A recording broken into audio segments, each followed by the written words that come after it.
on behalf of the New York ACP Wellbeing Committee, welcome and thanks for tuning into this inaugural session of Wisdom and Wellbeing, Making Healthcare Work Better for Physicians and Patients, especially on what promises to be a busy news night. Thanks also to Lynn Cleary, who chairs our Chapter Wellbeing Committee, to all our committee members and wellbeing champions, and to Amanda Allen, who provides New York ACP staff support for all of our wellbeing activities. For a decade or more, there's been quite a bit of attention paid to physician wellbeing and professional fulfillment. And, early on, there was a significant focus on the issue of burnout and what individuals can do to help overcome that.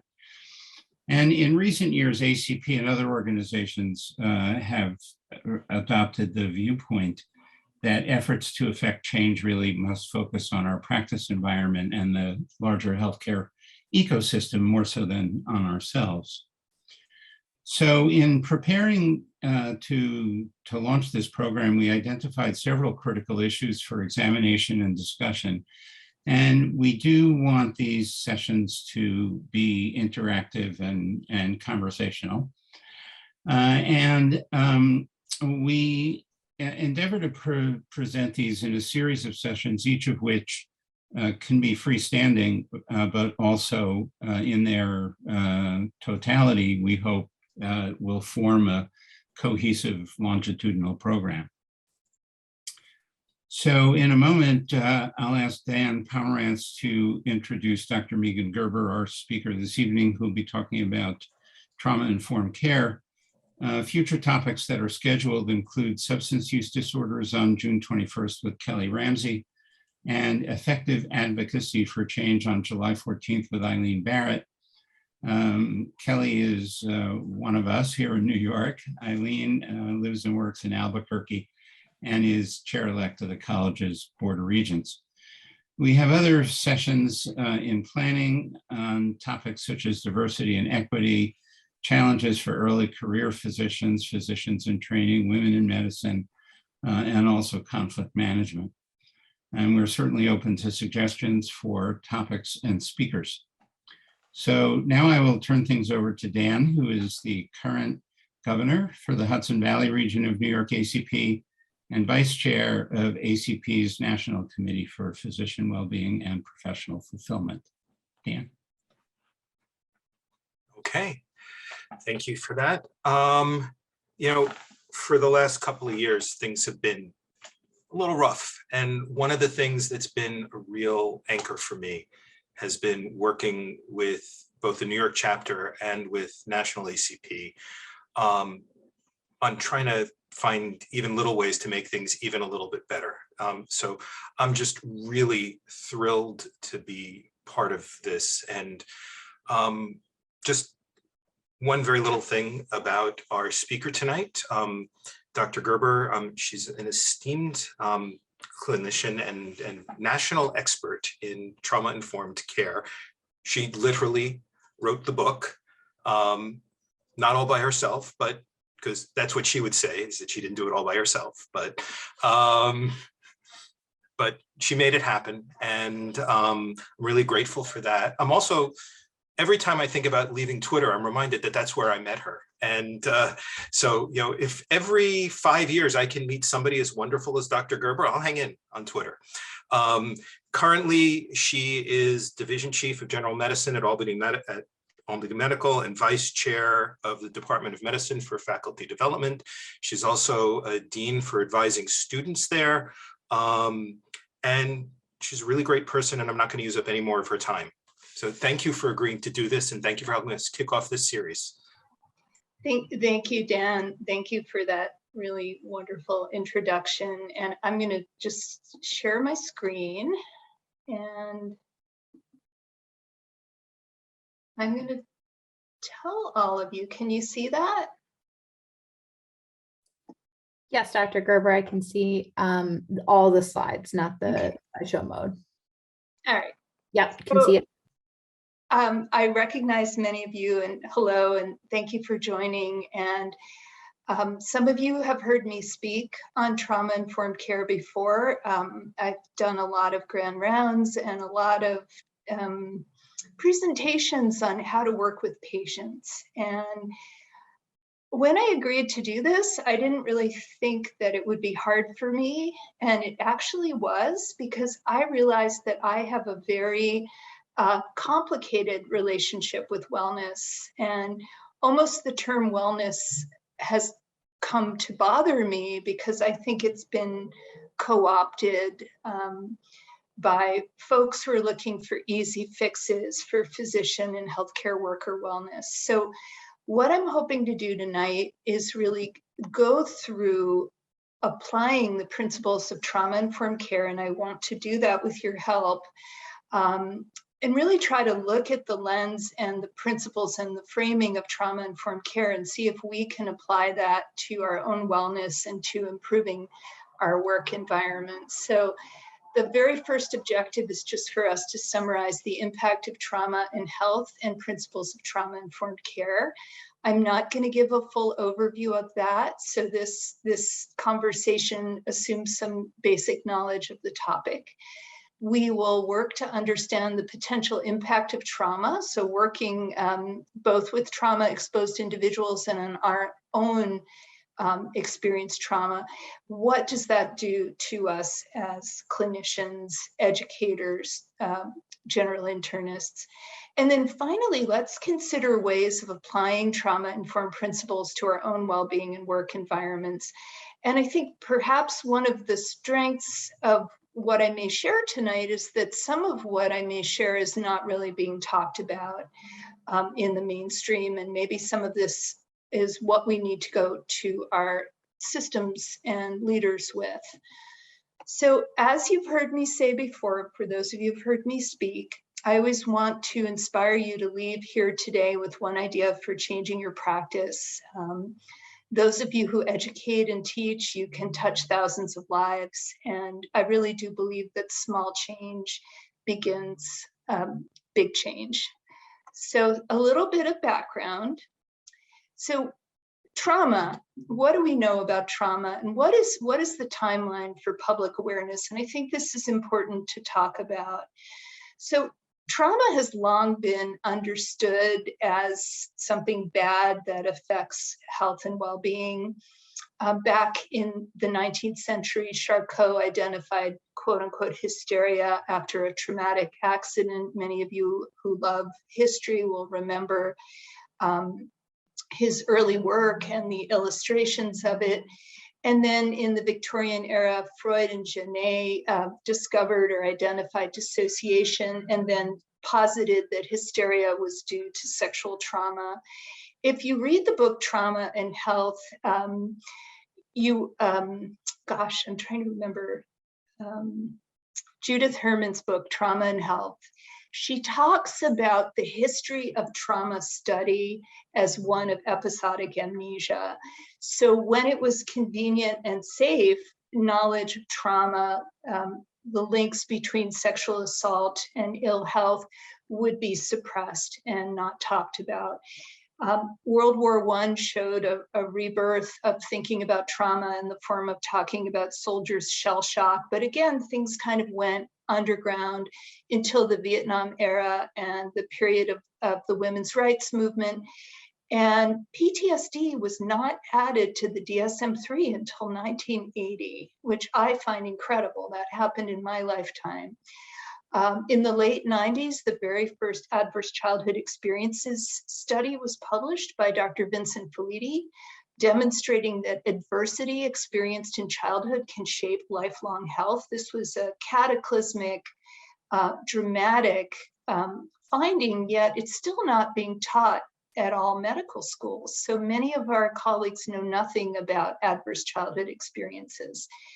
Now, we can all, I think, agree that killings of Black people by the police and the state probably began in 1619 and before then, but it really was around 2014 when public awareness of police killings of unarmed Black persons with the deaths of Eric Garner and Michael Brown really hit public consciousness. And then, of course, Mr. Floyd's murder in 2020 sparked incredible protests and a sense that structural racism is really pervasive in our country and society. The Me Too movement, which came about in approximately 2017, was very important for raising public awareness. And then in 2019, COVID-19, and we can talk a little bit about syndemics in a few minutes. So if you look at the last 3 bars of the timeline, what we're really seeing is that trauma is being acknowledged by general population and by society as being all around us and pervasive and nearly constant. Now, I often use this definition from SAMHSA, as do my colleagues, that trauma is experienced by an individual. And we have always felt that saying that is very validating to our patients, that it isn't someone else's place to tell me what is traumatic. But recently, a group of us have really started to propose some edits to this definition, I think simply because what we know, the science of structural inequity and stigma, and the impact it has on physiology and behavior, we are starting to all recognize that individual perception of a trauma or a traumatic event is no longer a requisite. So basically, trauma is, if you will, in the air, in the water, it's all around us, and it's affecting the health of our patients, and I'll argue our health as well. So the new definition is perhaps trauma is an event, series of events, set of circumstances that becomes physically or emotionally harmful or life-threatening with lasting adverse effects. So again, this is a small point, but I think it dovetails nicely with what we'll discuss tonight. So we don't measure trauma, right? We choose not to. We have privilege. We may be in denial. There's a disagreement on definitions. Outcomes after a trauma or series of traumas are variable and complex, right? One person is a prisoner of war in Vietnam and becomes a senator. Another person lives on the street. Biologic susceptibility is a confounder. Some people are just less susceptible to the ill effects of a trauma or traumas. Funding is always lacking, and then social norms and structures have gotten in the way. Some examples of trauma. Trauma can certainly be a single event. It's more often multiple events over time. We're talking a lot about structural violence tonight, ways in which social structures harm, disadvantage individuals, and these include things like racism, ageism, poverty. I do want to remind you that interpersonal violence or violations by an authority figure can be most damaging. This is a person you look up to and trust. This is why things like childhood maltreatment, clergy abuse, military sexual trauma, which often occurs at the hands of a commanding officer, these things they have more lasting consequences typically because of the nature of the violation of trust. So for example, military sexual trauma has a stronger association with PTSD than does combat trauma. Natural disasters, climate change, wildfires, wars, and trauma can be collective. We'll talk more about that as we talk about our own experience, historical and generational. So what is a syndemic? I just have been so impressed by the thinking about syndemics. So a syndemic is a synergistic interaction between socio-ecological and biological factors.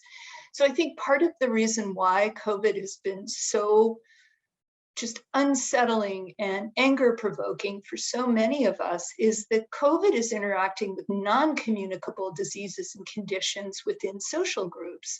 So COVID is differentially affecting people living in poverty, people who are overweight, people who have diabetes and heart failure, conditions that are linked to social determinants of health. So a syndemic is characterized by biological and social interactions between conditions and states that increase a person's susceptibility to harm. So when we look at the vulnerability of older adults, minoritized persons, and then frontline essential workers, often who are making minimum wage, it really is an incredible, we experience a lot of moral distress when we think about the failure of our country to properly address and contain the pandemic. So this is a very abbreviated version of the talk I usually give about trauma and ill health. This is the Cliff's Notes. So this word cloud nicely summarizes all the different things that are going on in the research world. People are looking at mediators, biomarkers, places where intervention can occur. And this is just a soup of all the things that we see in the field of trauma studies. So I want to remind all of you that trauma isn't just a thing that happens and boom, you're broken. Trauma and health are in a constant dynamic interplay. Trauma is, in a sense, a process. So on the left, you have protective factors. So if you live in a well-resourced, safe community, if you're exposed to an always available adult, so children who have had experienced maltreatment, they have a loving grandparent or a teacher that will mitigate some of the effects of the adversity. Evidence-based treatment, so good therapies, good health. If you're in good health when you experience trauma, you will be better off. Being educated helps, having financial security. All of these things are countered by risk factors, many of which we have no control over. The age at which the traumatic exposure occurs, gender, so female identifying persons or non-binary persons, living in poverty, not being housed, experiencing a disability, being minoritized, having a mental health or substance use disorder. All of these things make trauma more likely to cause illness. And then hovering in the background are epigenetics. So this is a nice conceptual model that I like to use that helps us understand how trauma affects us on the cellular level. So allostasis refers to the highly integrated balance of the CNS, the endocrine, metabolic, and immune system. So things like the hypothalamic pituitary axis, and then the immune system. All of these things together in a complicated and beautiful dance mediate the response to stress. So over on the left, you see prolonged activation through chronic stress, repeated traumatic exposures, things like structural racism, poverty. This in turn causes wear and tear on the body. And this can be conceptualized as allostatic load, which is the cumulative physiologic consequences of traumatic exposure. Some of the clinical outcomes of that include cardiovascular disease and metabolic disorders. There are many clinical measurements that can approximate allostatic load, so things like cortisol, epinephrine, C-reactive protein. Some of our clinical measurements, hemoglobin A1C, lipids, blood pressure, will reflect allostatic load. While of course somebody with a high blood pressure may not have a high allostatic load, all of these things taken together can reflect allostatic load. So how does allostatic load then create ill health? Well, over on the right, you can see that allostatic load has been associated with socioeconomic status, social determinants of health, adverse childhood experiences, and racial disparities. So all of these things contribute to allostatic load, and in turn, through both the biological mechanisms, so the derangements in all of these underlying systems, as well as adverse coping behaviors, smoking, drinking, overeating, lead to ill health. But you know, I think when I look at this cluster on the right, they all fit together in another domain, and that is the domain of health inequity. Right, so these are things that independently are already associated with poorer health or health inequity. So again, this is a nice conceptual model that I think summarizes the health effects of trauma well. I Wasn't sure whether to include this tonight, but I thought I would because we are all children. One of the things that we all have in common as human beings is we're born and we grow up and we are children. And adverse childhood experiences refer to 10 different measurements of childhood maltreatment that range from something as ordinary and innocuous, potentially innocuous as a divorce, to physical or sexual abuse. So it's a 10-item questionnaire. It was developed in the late 90s at Kaiser Permanente in California in collaboration with the CDC. The study was done among insured, mostly white patients. So among insured, mostly white patients, they found that an increased ACE score, and this is a dose response effect, which you can see in this graph. As the ACE score increased, the odds of chronic disease and premature mortality increased. So this was true for diabetes, ischemic heart disease, some cancers, COPD, and stroke.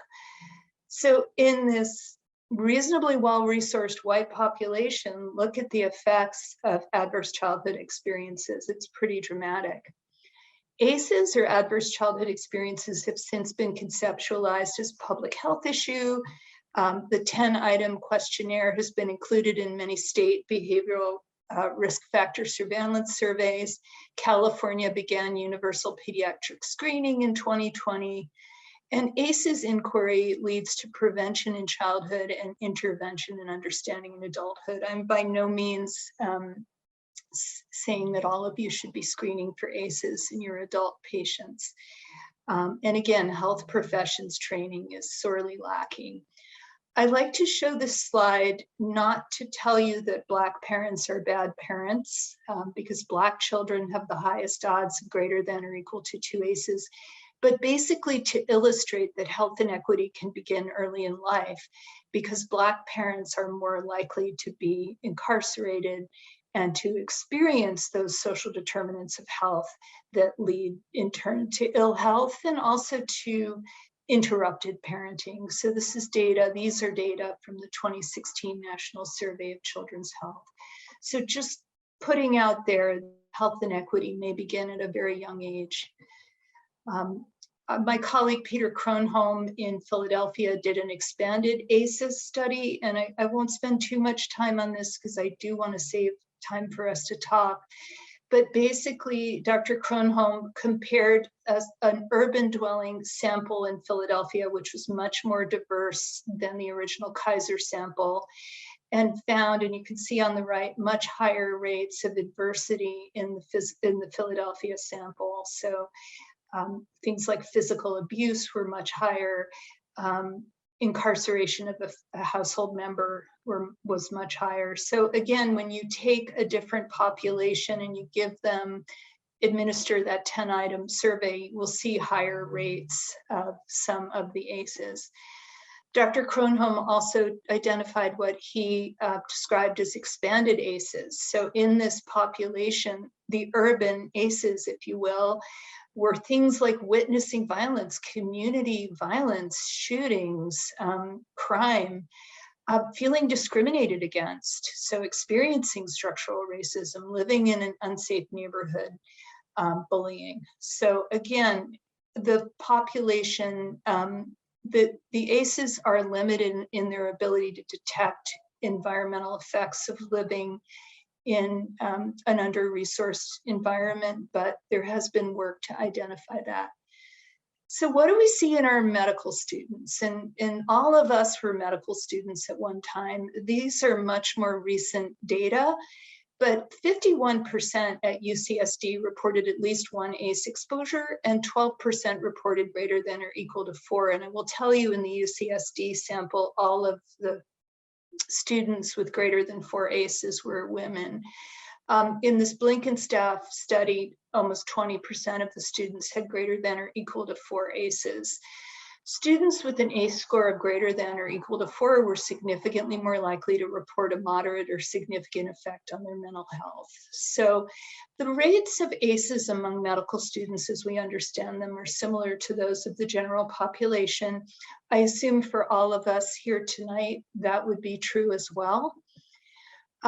But medicine is changing. The composition of the healthcare workforce is really changing. And if you look at these AAMC data, they were the most recent ones I could find. Fewer than half of matriculants now are white. So we are seeing more students who reflect the general population, which is wonderful. And we believe that this will help with health inequity. But we also know that our students may be more vulnerable. So again, just sharing this as many of you are educators. Rates of harassment, racism, maltreatment in undergraduate medical education are high. I believe they were high when I was in medical school, but again, the medical student body was more likely to be white and male. But you can see that underrepresented medicine students are more likely to report that race and ethnicity had adversely impacted their experience. And on the 2020 AAMC graduation questionnaire, 40% of grads reported incidents of bias, humiliation, or discrimination based on personal traits. The news in graduate medical education is not any better. 45% of Black or Latinx residents experienced instances of explicit epithets or rejection of care. 100% of Asian residents experienced inquiries into their ethnic origins. Nearly all women experience role questioning behaviors, and 87% experience sexual harassment. And again, my reason for sharing this with you is we don't have these data from when I was in medical school in the 90s or when I was a resident. We do have it now. And so this helps us understand what the experience of the healthcare workforce is. And it also gives us an intervention point because so many of us are educators. So all of you have seen and heard about microaggressions, which are another form of trauma. So trauma in medicine, there's so many amplifiers, right? When I was in medical school, we had books with these netter drawings in them, and the drawings were always of white people, usually men. We studied the 70-kilogram white man, or maybe it was the 60-kilogram white man. I think so. Anyway, we are exposed to critical illness, injury, and death. Then there are microaggressions and bias, both at the hands of our patients, families, sometimes faculty, sometimes fellow employees or colleagues. Shaming and bullying are rampant in medicine right now, and I think perhaps maybe even worse years ago, I don't know. The culture of training is still in many places very backward.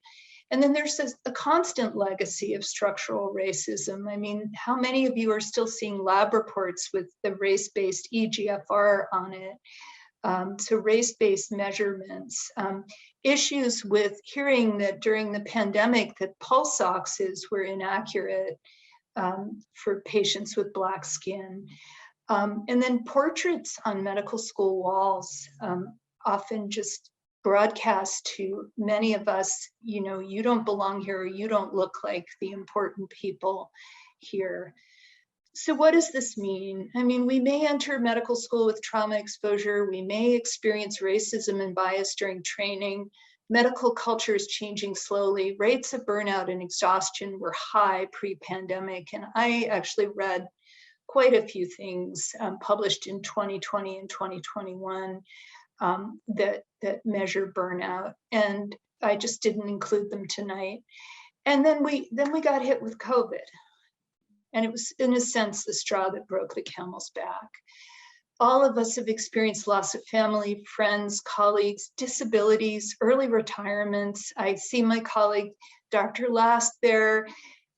He mentioned the other day that those of us who've remained in practice are seeing a lot of new patients of retired physicians, and it's pretty incredible.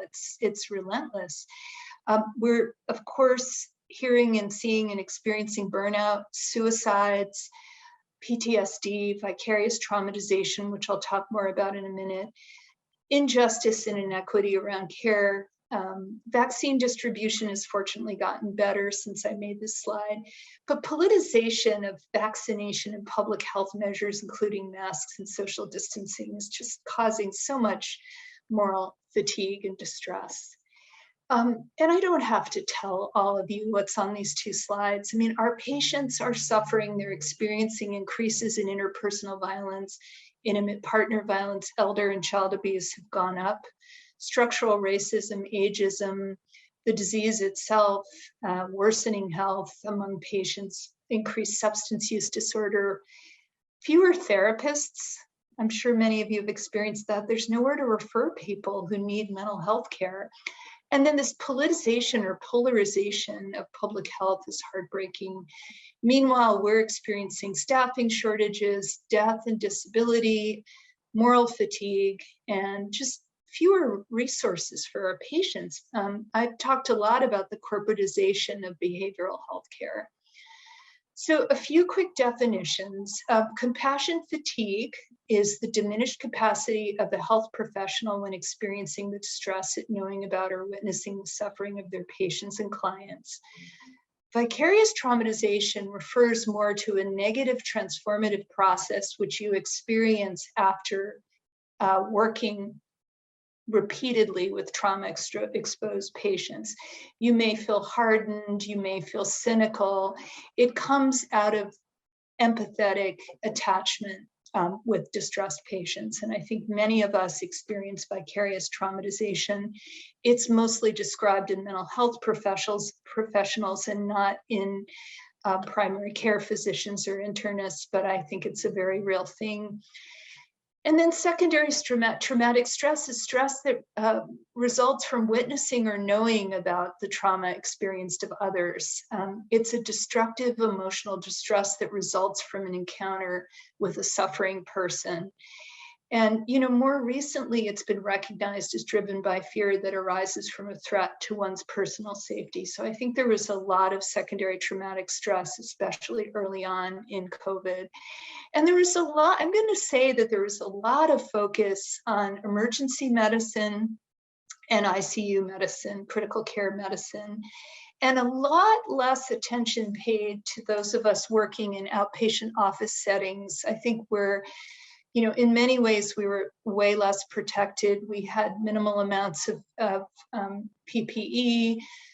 Testing wasn't widely available, and inpatients were being tested on admission. So I think some of us really felt kind of forgotten early on. So I'm going to introduce, and we'll be able to stop and talk soon, but I'm going to introduce, and maybe some of you have heard of this concept of collective occupational trauma. It's certainly not a new phrase, but it's being circulated a lot more recently. So the idea is that we're an already worn workforce, and we've been forced to wrestle constant and intense levels of suffering. There's been grief and loss and fear of illness. We're sharing the experience of morbidity and mortality with our patients. These chronic and recurrent waves of pandemic-related illness are not allowing any recovery time. Healthcare workers experience exhaustion and depersonalization. There are constant sick calls. So my secretary is out for 5 days with her son who has COVID, but there really isn't anyone to replace her. And she will be, I don't know if she'll be getting sick pay. I don't think she will. She may have to use vacation time. So we're losing a critical member of our team. It will be hard to get her work done. Patients seem to get very angry very quickly lately. We're not retaining staff, and we're experiencing early retirement. So it's just when you think COVID is over, it's back. 75% of the interprofessional workforce was found to be mentally and physically exhausted. This is a UK study, but there's no reason to think this wouldn't be true here. And then in the background, and Dr. Pomerantz mentioned the hearings at 8 p.m., there's an added intense social narrative of cultural, social, and racial injustice that's just circulating around us. So this is the idea that we are all experiencing either in large doses, small doses, or perhaps peripherally collective occupational trauma. So what do we do about it? So trauma-informed care is a strengths-based approach that fosters healing through safe and collaborative patient-clinician relationships. It really seeks to maximize physical, psychological, and emotional safety in all healthcare encounters. And it's really not accomplished through any single technique or checklist. We really have to constantly appraise what we do. These are the SAMHSA 6 principles that many of you have seen before. And this is the pyramid of trauma-informed care that my colleague, Dr. Raja, developed. And basically the foundation of trauma-informed care is patient-centered communication. The next step is understanding health effects of trauma. The next step is actually understanding your own history and reactions. So I think that's something that all of us need to do and be aware of. And then finally, at the top would be screening or inquiry for trauma. You really wouldn't be doing that until you've done all these other things. So what is a trauma-informed system of care? What can contribute to a trauma-informed system of care? So when I was looking at the literature, trying to think about what I would share with you tonight about applying trauma-informed care to wellness, I found a lot written about trauma-informed leadership, but I was really looking for what we can do in our day-to-day lives. So in this study by Handren, factors that reduced compassion fatigue, burnout, and secondary traumatic stress were two things. One was trauma-informed caregiver development, so having the skills. So I'll give you a quick example. I've had a number of colleagues tell me that after they learned about trauma-informed care, they began to understand their patients' dysregulated behaviors. So the patients who always seem angry in the clinic, the patients who are poorly adherent to care. The lens of trauma-informed care helped open a window into understanding those patients better, and it enhanced the relationship with those patients.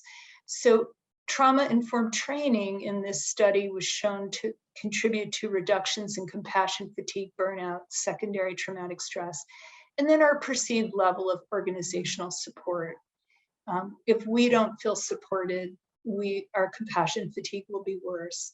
So one of the recommendations the author made was to acknowledge the existence of compassion fatigue. It's really hard as a physician to say, I'm so tired, I really don't care. I really can't listen to this anymore. I mean, it's almost like a violation of what we hold sacred. And then of course, systems that create structures that support self-care are critical. So a few words before I stop. Who is responsible for our wellness? My colleague, Dr. Kakais, often talks about chair yoga being offered in the lobby. And that checks a box, right? We've been offered cookies, we've been offered chair yoga, so we should all feel really good. But who is responsible for our wellness? Certainly we hold some of the responsibility. I think my challenge tonight is that I don't think of myself as a particularly skilled promoter of wellness. I'm a bit of a workaholic. I don't know, I'm often the last person to leave the office, and I don't think that creates a good example for my colleagues. But certainly practicing personal reflection, making time for mindfulness, gratitude practices, learning self-regulation, learning ways of working. There's something called the Pomodoro technique that helps people focus, getting outside, physical activity, practicing self-compassion, boundary setting. No means no. Connection, community, being able to ask for help, and apparently mentoring and being mentored can contribute to wellness. On the organizational side, I'm sure we have a long list of asks. So individual recognition, explicit acknowledgement of job stress. So I don't know how many of you had your employer mention or acknowledge how upsetting the shooting in Tulsa last week was. That was very hard, especially for my practice. Is there enough coverage? We need to balance participation with autonomy. I mean, standard work is important, but we need to be given autonomy over how we work.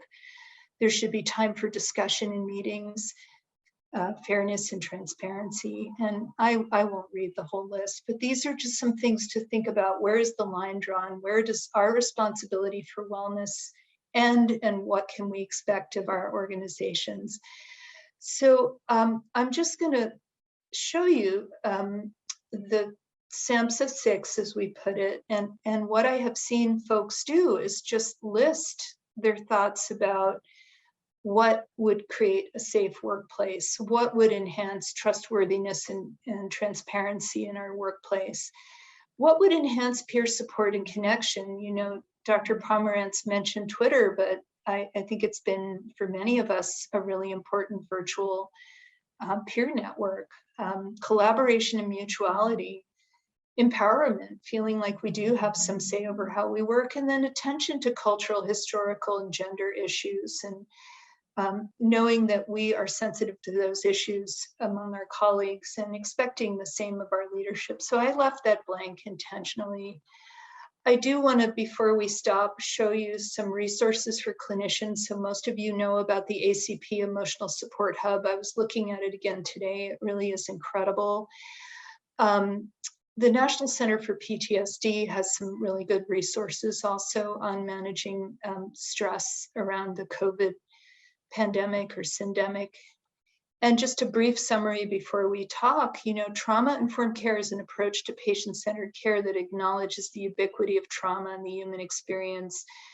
Those of you who invited me to speak tonight aptly thought that perhaps we could turn the lens of trauma-informed care, trauma-sensitive care, towards our own wellness and interactions with our organizations.